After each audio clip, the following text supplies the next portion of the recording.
this song, and then we'll go right into the message.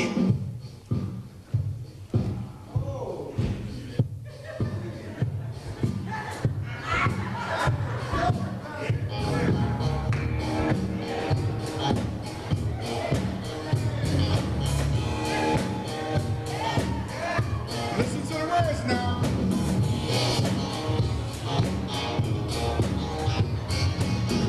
I'm gonna put this on the tape.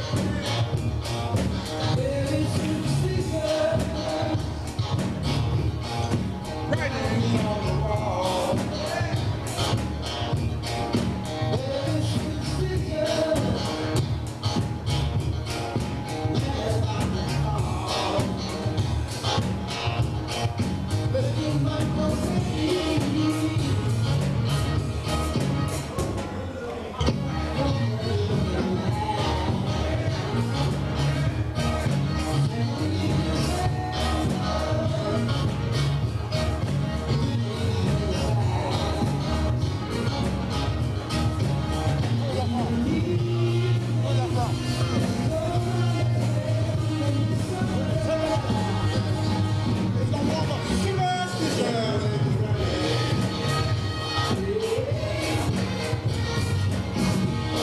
Y'all hear this?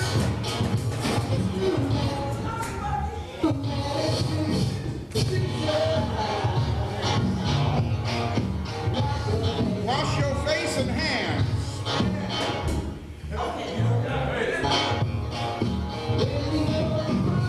Rid me of the problem.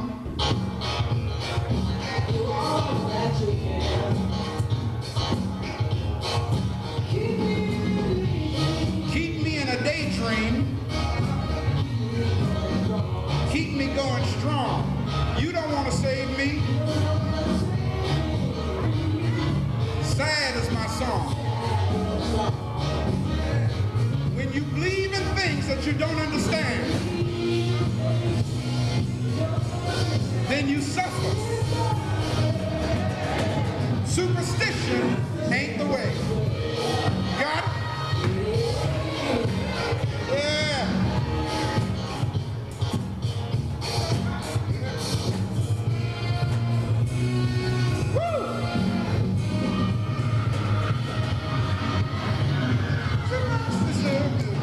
Oh, Stevie, boy. Very superstitious. Nothing more to say. Very superstitious. The devil's on his way. 13-month-old baby broke the looking glass. 7 years of bad luck. Good things in your past. When you believe in things you don't understand,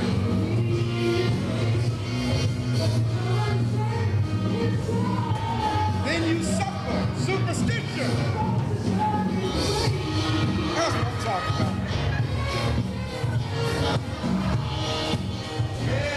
Oh, yeah. We rolling, bro, Pew? All right, man. Now, I wanted to use it. Y'all, I've never done that since I've been here, use a song like that to set up the message.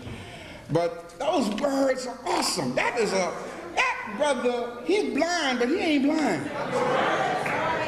Stevie ain't blind, y'all.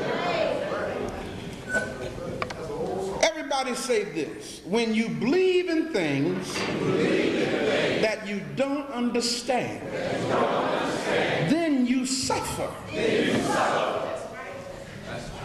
Superstition ain't the way. Now, I used to hear that song all the time. And the words didn't mean what they mean to me now, because by the time it warm up, y'all, I'll be finished. Yeah. Woo! Man. Subject today is why they gave us Christ. Christmas. Why they gave us Christmas. Now, in preparing for this message, let me kind of just set the stage for you now. In preparing for this message,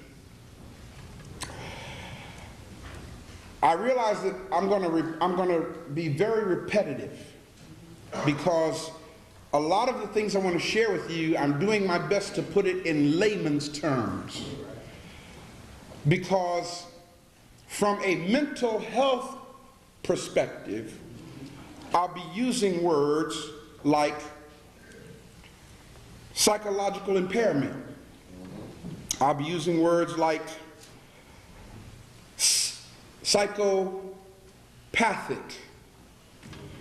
And I want you to understand the meaning of these terms within the context of this message. I'm sure many of y'all have heard recently that the Roman Catholic Church is a little bit upset right now because of the many churches that have decided to close their doors today so that people could spend this day with their families.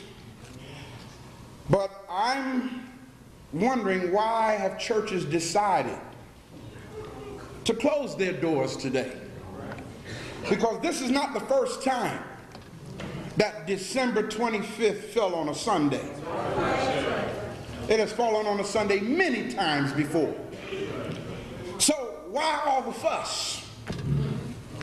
Why is it that many major retail businesses have issued a mandate for their employees to not wish their customers a Merry Christmas? We're not just now getting foreigners in this country, and you don't want to offend nobody. Foreigners have been here almost as long as we have. And people have not had a problem in the past saying Merry Christmas. In my personal opinion, brothers and sisters, I believe that the underlying cause of the so-called war on Christmas is because people are beginning to wake up as to why they gave us Christmas. Now, at the outset, let me state in a sentence. I'm going to elaborate it throughout the message, but let me state in a sentence why they gave us Christmas, so that you're clear on that. And of course, this is my opinion, my little humble opinion. The reason why they gave us Christmas was to induce a psychological impairment that would result in a perpetual psychopathology, thus rendering those who are spiritual by nature, what did I just say? Those who are spiritual by nature, impotent in the defense of their own spiritual well-being. All right. Let me say that for you again now. I told you I'm going to repeat some of this, okay?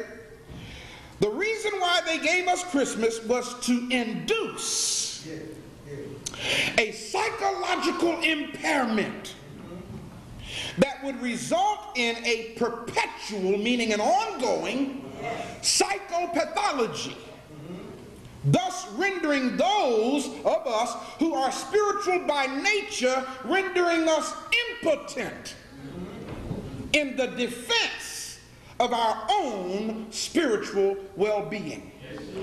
If you have no power to defend yourself spiritually, then you won't have any power, period.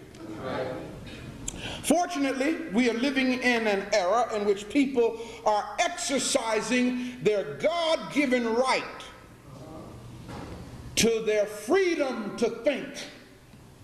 Y'all, you know, we used to didn't have the freedom to think. I mean, even though we had it, we didn't use it because we would suffer psychological and spiritual abuse if you thought outside of the box.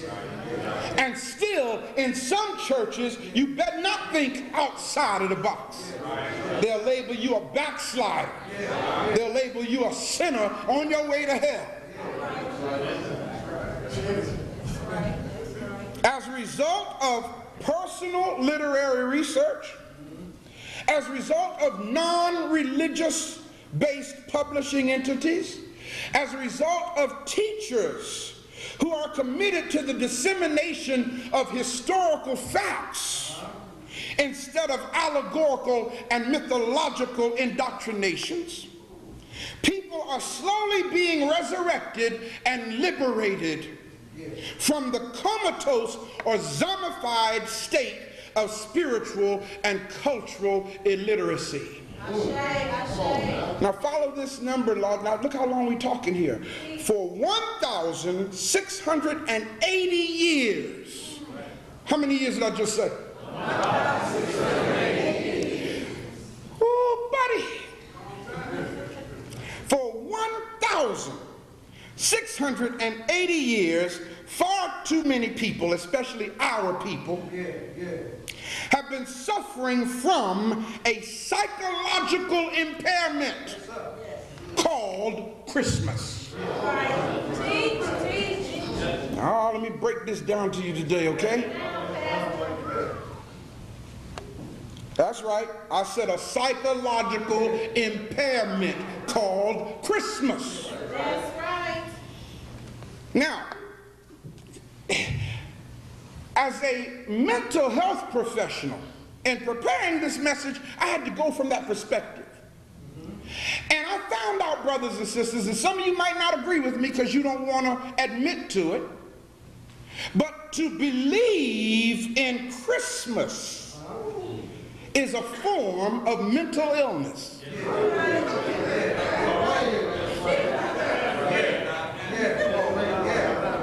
And when I finish breaking it down, you'll understand why I say that. To believe in Easter is a form of mental illness. I'm talking from the paradigm of our textbooks in psychiatric medicine.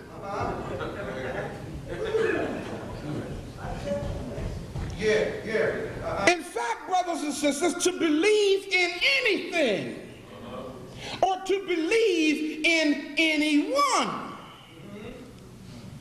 that has no historical or archaeological evidence of its existence is a psychological impairment and is therefore, technically speaking, a form of mental illness. It's getting ready to get gooder.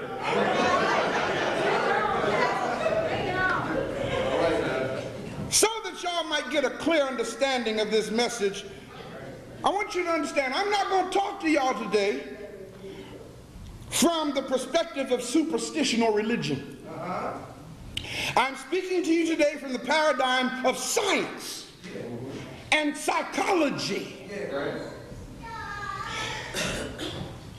How many of y'all got your Bibles? If you do, turn right quick to Acts, the 17th chapter, 22nd verse. Acts 17:22. Turn quickly. Acts is in the New Testament.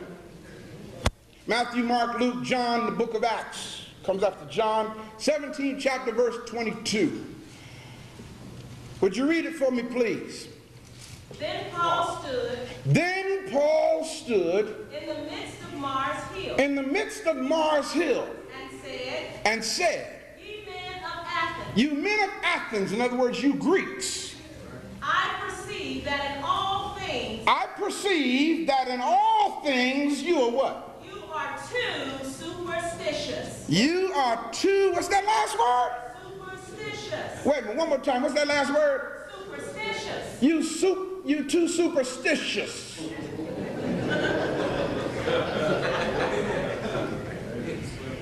You men of Athens, what country is the city of Athens in? This whole program that has been forced upon us comes from the Greco-Roman Empire. Now, I don't know if anyone here has another version other than the King James Version. Anybody got an NIV? What do you have, Elder? Mine is Schofield, and it says, very religious. Uh-oh! Say it a little bit louder so everybody can hear what it says.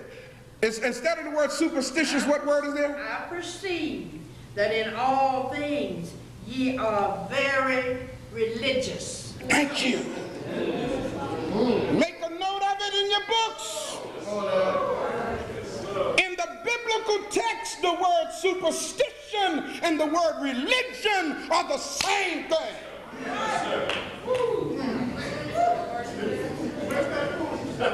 Y'all see it? When you believe in things that you don't understand, then you suffer. Superstition ain't the way. When you believe in things that you don't understand, then you suffer. Religion ain't the way.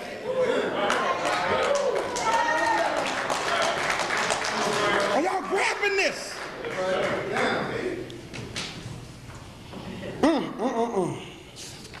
Had to play that song. I just told y'all that for 1,680 years, almost 2 millenniums, far too many people, especially our people, have been suffering from a psychological impairment called Christmas. And as a result of this psychological impairment, which was programmed into us by the Euro-Gentile Greco-Roman Catholic Church,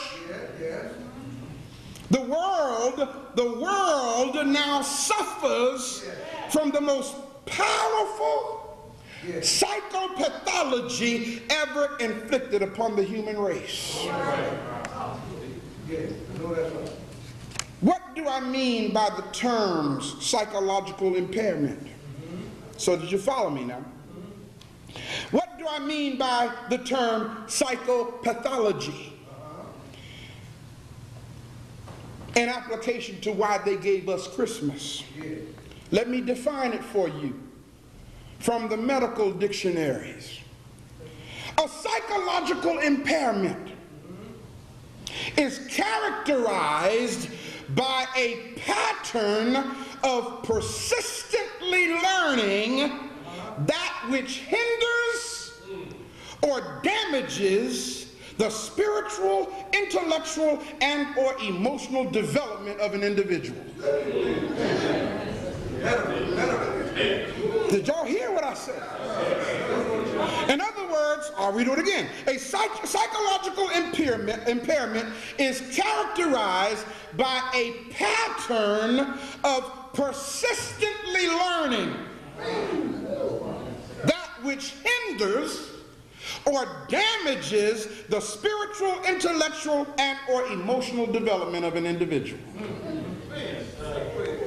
resulting in a below normal, unhealthy, or unrealistic cognitive function.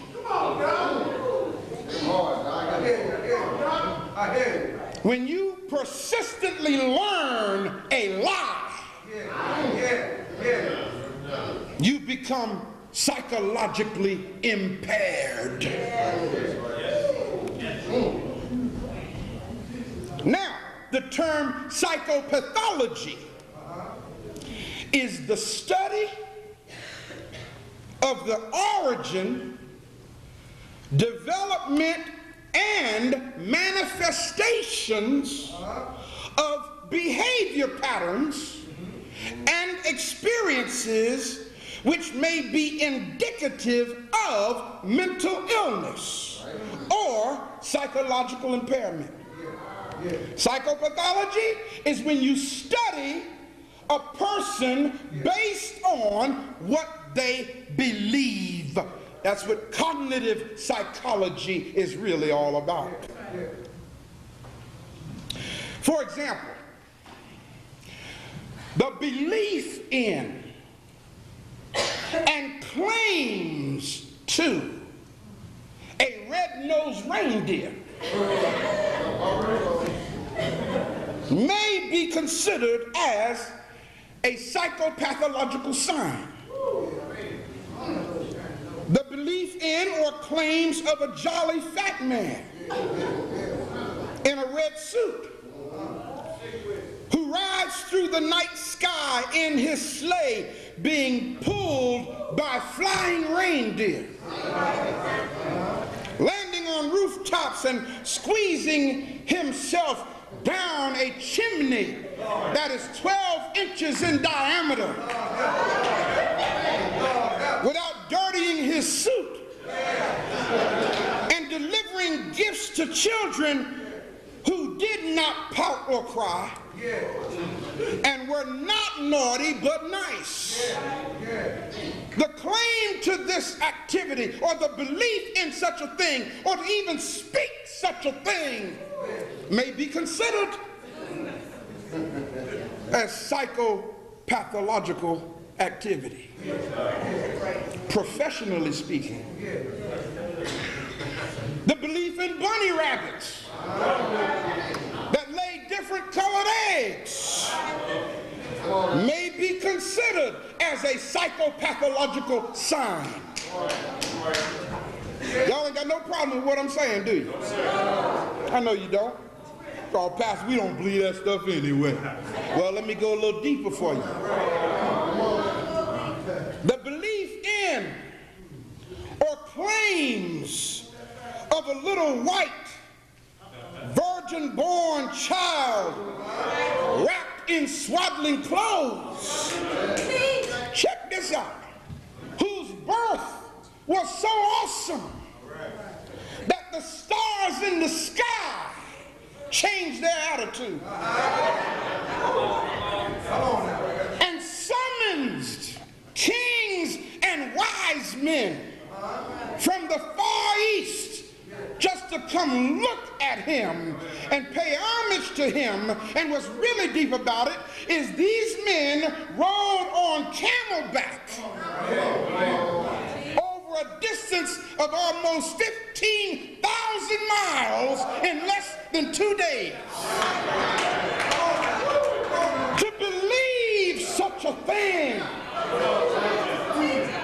as a therapist, as a psychologist, in my opinion, that's a psychopathological sign, and you suffer from mental illness. Brothers and sisters, the most powerful, now hear this very well, and in fact repeat this after me, the most powerful, and most effective psychopathology is the belief in something simply because you want it to exist.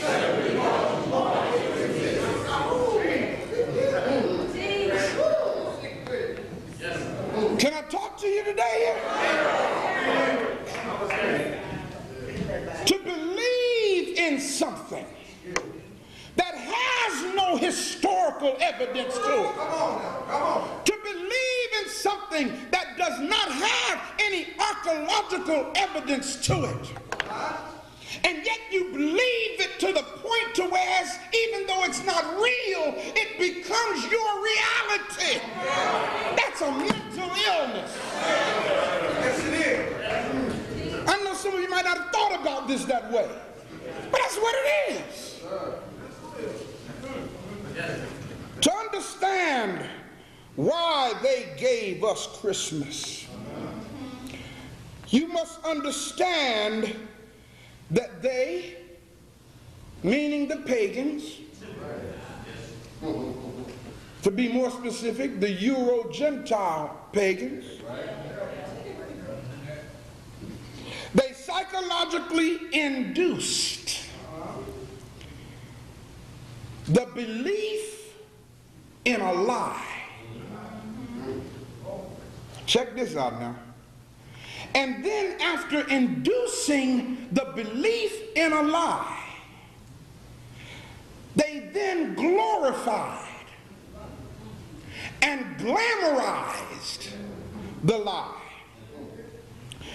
in such a way that it would create within us a desire and a longing for the existence of that lie. Let me run it back by you again. The reason why they gave us Christmas, the reason why they gave us Easter, the reason why they gave us Thanksgiving, the reason why they gave us Valentine's Day, you name it, but their two major religious holidays are Christmas and Easter. And the reason why they gave us this was to psychologically induce that lie into our psychoviscera. And how did they do that? They did it when we were children. Children are made to sit on Santa Claus's lap. Now, like I said on the radio this morning, I'm going to be honest with y'all. What I'm saying today, as far as I'm concerned, it has no bearing whatsoever to white folk. That's right. What I'm talking about came from the white man. That's right. This is their pagan practice. And if they want to practice that, then cool. That's them. It came from them. Maybe they find some kind of fulfillment in it. I don't know. But what I do know is it ain't for black folk. It's not from us. It's not for us. Why am I saying that? Because we're talking about pagan practices that was created by a non-spiritual people. And the most damaging thing you can do to a spiritual people is have them to suffer from a psychological impairment by taking on non-spiritual ways. I hope this is making sense to y'all. I found out that too many black folk want the Christ Mass of the Roman Catholic Church. Too many black folk long for the Christ Mass of the Roman Catholic Church. Too many black folk crave for the Christ Mass. That's what it used to be called, y'all, before it was changed to Christmas. Teach. Guess what, y'all? In fact, our people who suffer from this psychopathology literally need it to exist. Why do they need it to exist, Pastor Ray? Because their psychological impairment, their psychopathology demands it. That's right. I just told you that the most powerful and most effective psychopathology is the belief in something simply because you want it to exist. It doesn't exist, but you want it to. Now, remember that when you try to free your African brothers and sisters' minds. When you try to let them know that they're believing in something that Greco-Roman bishops made up in the year 325 AD at the Nicene Council. When you try to tell them that and they attack you, understand that's their psychopathic behavior. They don't know it. And you know why they don't know it? Because the masses are suffering from the same psychological impairment.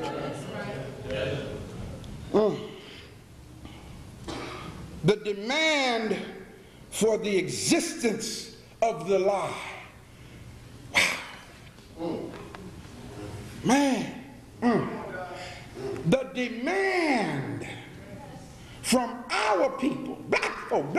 American people. The demand for the existence of the lie is so great, check it out, that many black people have absolutely no idea what they would do if it didn't exist.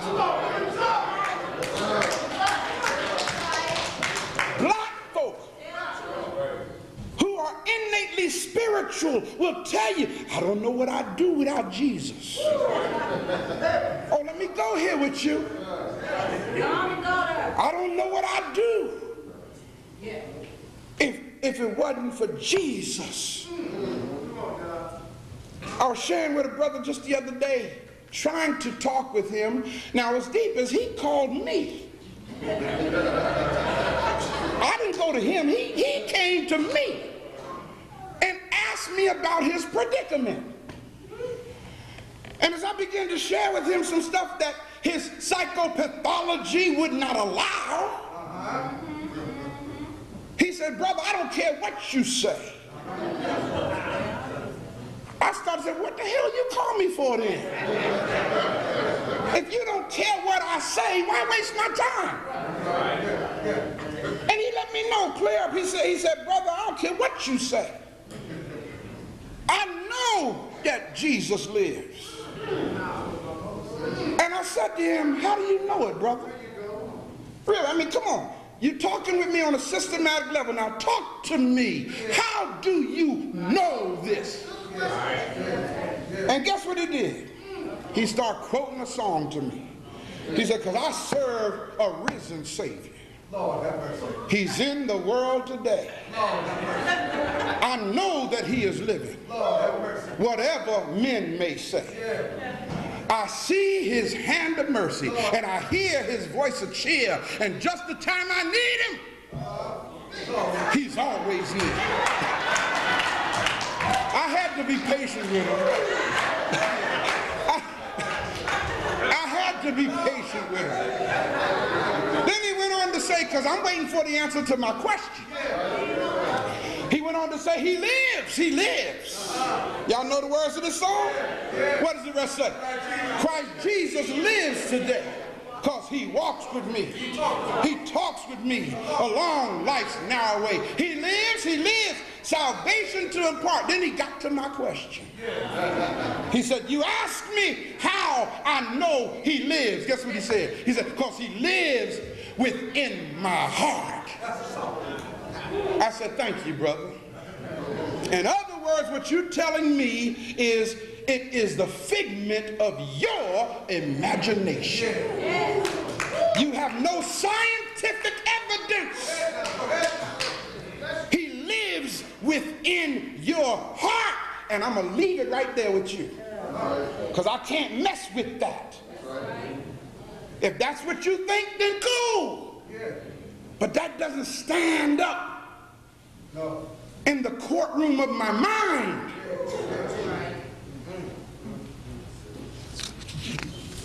He lives within my heart. Yeah, it is deep. Well, needless to say, I'm the one who got attacked. As a result of this type of demand, this psychopathic demand, those who do not suffer from this psychological impairment, or those who have been delivered from this psychological impairment of believing in that which does not exist. Those who have been delivered from such are cast aside by those who have not been delivered.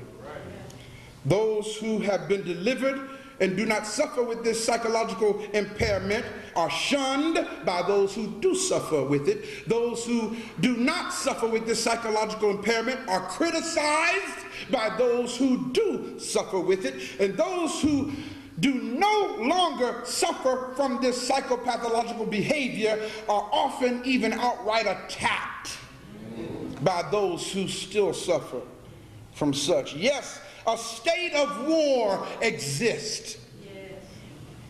in the minds of those who suffer this psychopathology against anyone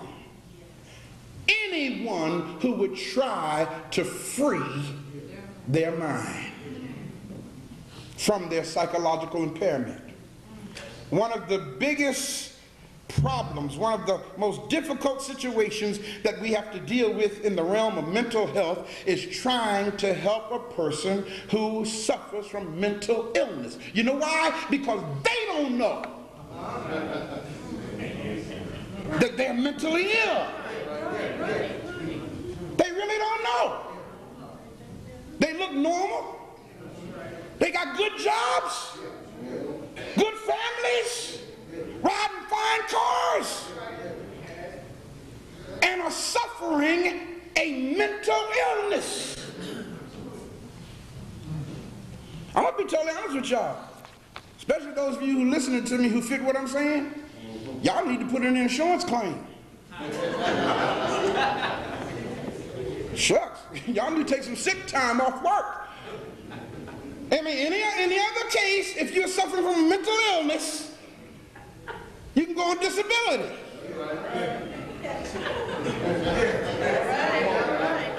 I'm serious. According to the dictionary of medicine, to believe in something that does not historically or archaeologically exist, there's no evidence for it, that is mental illness. Yes, sir. Try putting that claim in.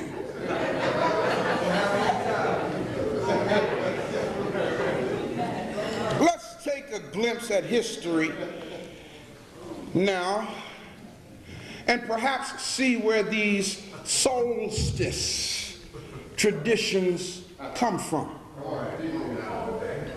Well, the first thing you need to know is long before a so-called virgin-born Savior called Jesus came in on the scene from the minds of the Roman Catholic Church, for millennia, thousands of years, midwinter has always been a time of celebration for billions of people around the world, long before the Nicene Council in 325 AD came up with the declaration or the decree that December 25th was to be the day of celebrating the birth of their Romanized virgin-born baby Jesus. People of the world rejoiced when the winter solstice arrived on December 21st. And the reason why they rejoiced is because, see, again now, please understand, we're not talking about Africans. They didn't practice these pagan practices. We're talking about the Euro-Gentile pagans who practiced these pagan practices. And I'm going to tell you why. They would freak out every year.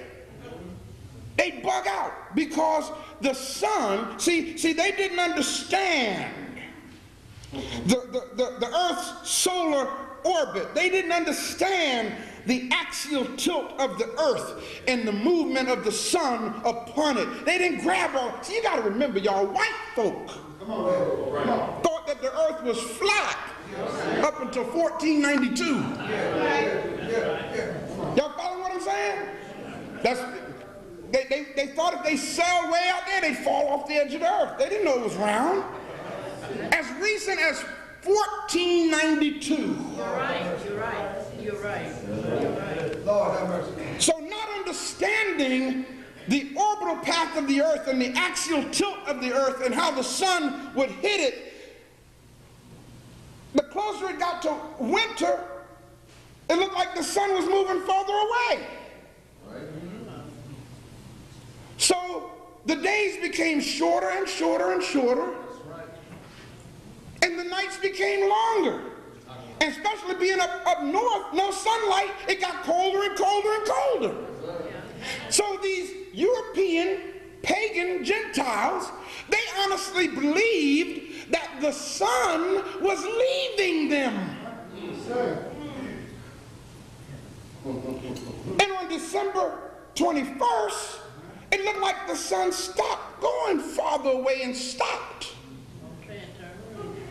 and made a U-turn and start coming back this way. And they got so happy about that.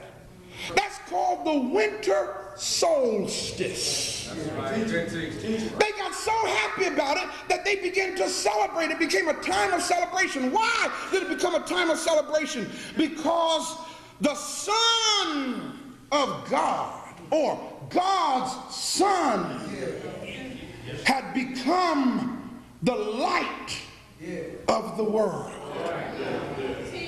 Y'all hear me? The sun that seemingly stopped in its motion died. And for 3 days, it didn't move. Then it rose again on the 3rd day. Y'all getting this thing? So the pagans worshipped something called Mithra. Write it down, M-I-T-H-R-A, Mithra, which was the Persian sun god. Now, let me drop something on y'all, because Mithra dates back thousands of years before so-called Jesus Christ. The Persians taught that Mithra was born of a virgin on December 25th. Y'all hear me? The Persians taught that when Mithra was born, that his birth was witnessed by shepherds and magicians, or something called the Magi, or Magi. Mithra, long before Jesus, the Persians taught that he raised the dead, that he healed the sick, that he cast out demons. Mithra was taught that he ascended to heaven shortly after the vernal equinox, or what we know as Easter. But before doing this, he had a final supper with his 12 disciples.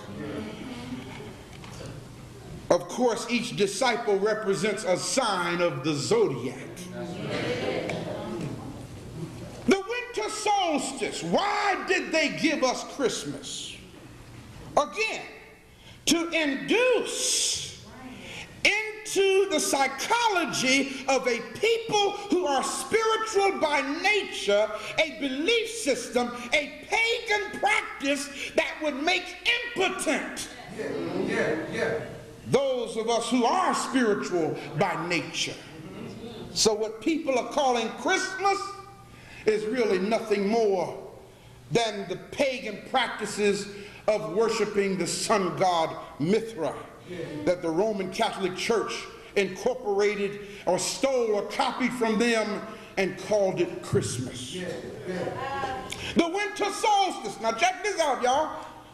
The winter solstice was the season to be jolly. Celebrated in ancient Rome. This festival was called, and still is called, Saturnalia. Write it down. S-A-T-U-R-N-A-L-I-A.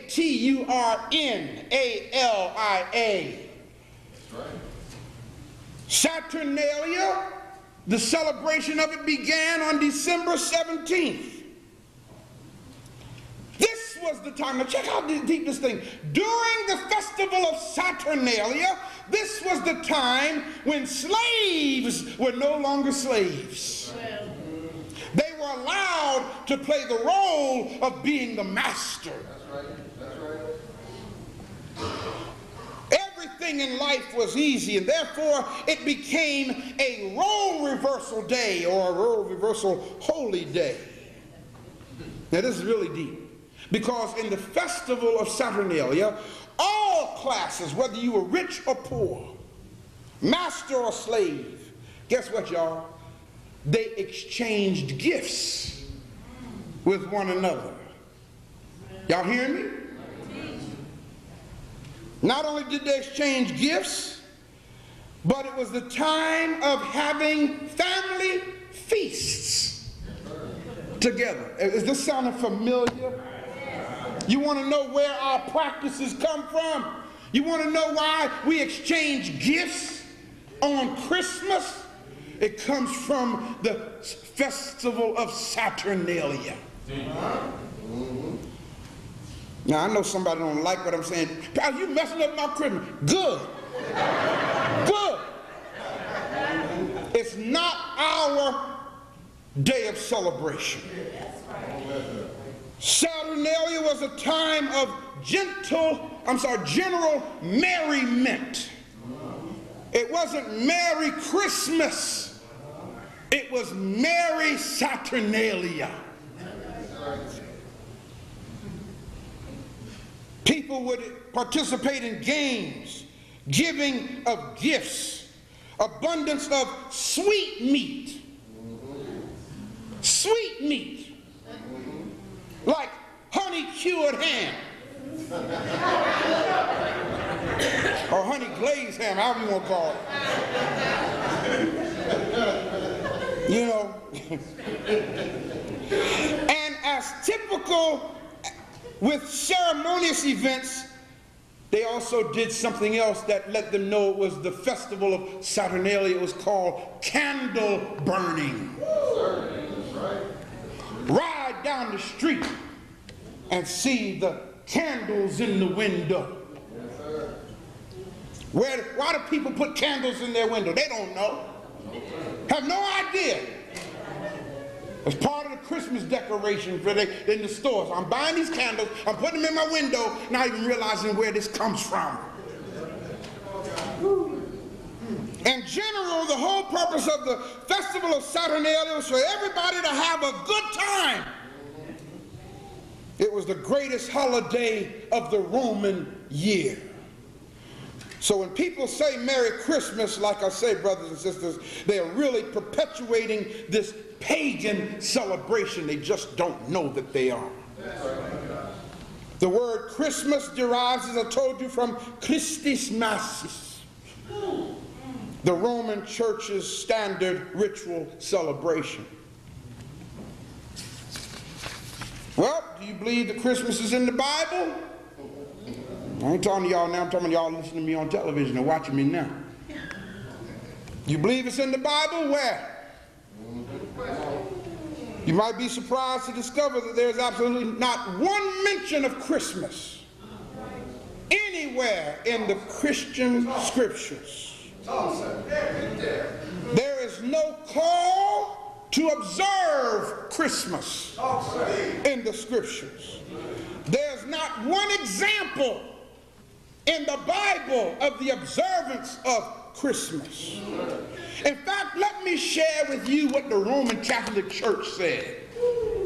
In the New Catholic Encyclopedia, write this down, volume 3, page 656. Go check it out for yourself. The New Catholic Encyclopedia says these words, and I quote, "Inexplicable though it seems, the date of the Messiah's birth is not known."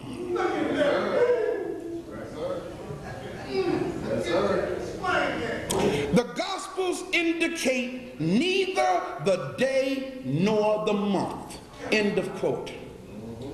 The people who gave us this lie, see, that's what I'm trying to tell you. The people who gave us the lie know it's a lie. But yet the people to whom the lie was given to will fight you tooth and nail in defense of it. Put you out of there. Put that. You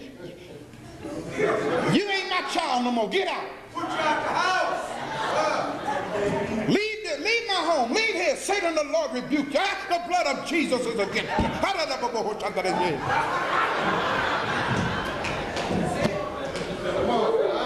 That's some deep. That is a serious psychological impairment. When you believe in something that doesn't exist to the point to where you want to distance yourself from your own flesh and blood. That's right. In case you didn't know it, brothers and sisters, Christmas was banned in England in 1645. They vowed to rid the country of corruption, and to do this, they stopped Christmas. But when Charles II was restored to the throne, he reinstated it. For those who don't know, Christmas was banned in Boston, Massachusetts. From 1659 to 1681, Christmas was totally forbidden. And anyone who was seen celebrating what they knew was a pagan ritual was charged with 5 shillings. After the American Revolution, however, Christmas was reinstated. But guess what? It wasn't until June of 1870 that Christmas became a federal holiday. They, when I say why they gave us Christmas, who is they? The pagans, who are void of spirituality, gave us Christmas and Easter. And the reason why they gave it to us, I'll tell you again, so that we who are spiritual by nature would adopt their ways and desire a fabrication to be our reality. Look at the person next to you and say, anytime you long for a lie to be your reality, you are suffering from mental illness.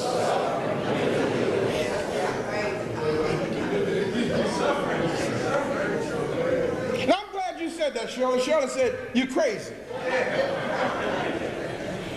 Because see, the problem with mental illness doesn't necessarily mean that you're crazy. Follow how this goes. Follow what I'm saying. And in fact, it's like the man who he had a flat tire in front of an insane asylum. So the man got out to change his tire. The car broke down right in front of an insane asylum. So he got out to change his tire, right? And you know how when you take the lugs off the wheel, you put them in your hubcap? You know? So when the man took his tire, the flat tire, off the rim and was getting ready to put the inflated spare back on the wheel, his foot kicked the hubcap. And the lugs went down into the storm drain. So the man is standing there saying, man, what am I going to do? What am I going to do? Oh, man. So there was this man in the insane asylum looking through the bars of the window. He said, excuse me,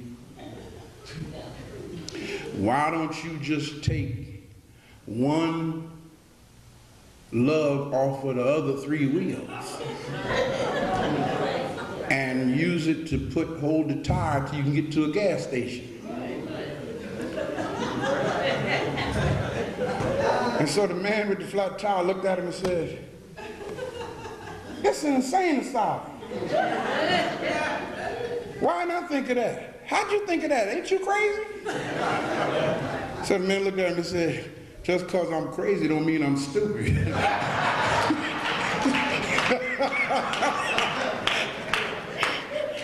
Shucks, man. A lot of people who are classified as mentally unstable got a lot of sense.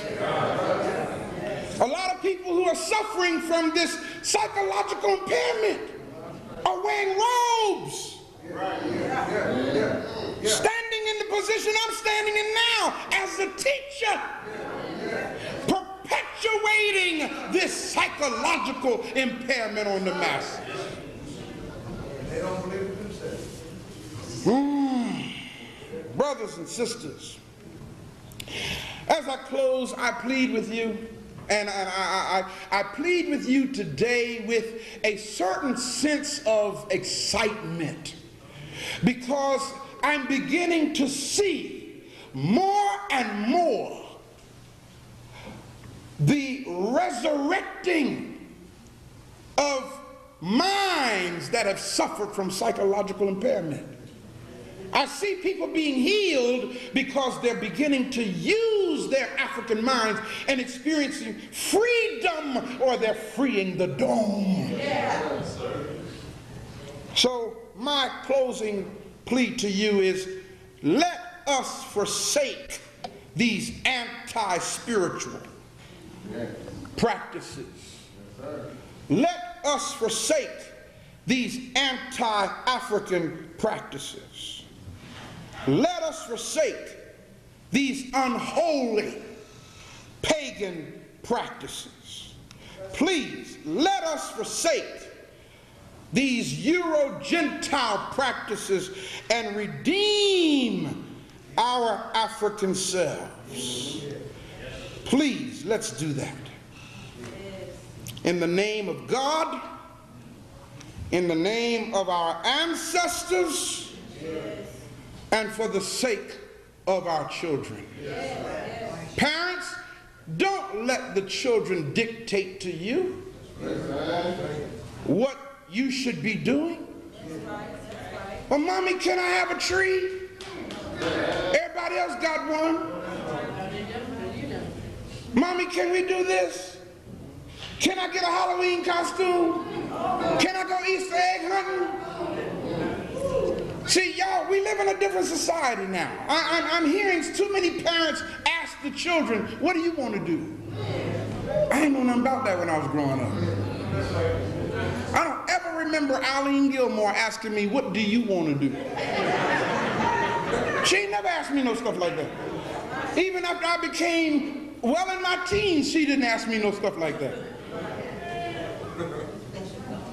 Now children who are not prepared to even make wise decisions are being offered choices by parents because you want to be a friend more than you want to be a parent.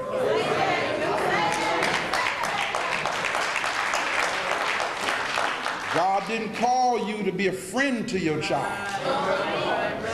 God gave you that gift for you to be a parent to that child and prepare them for adulthood.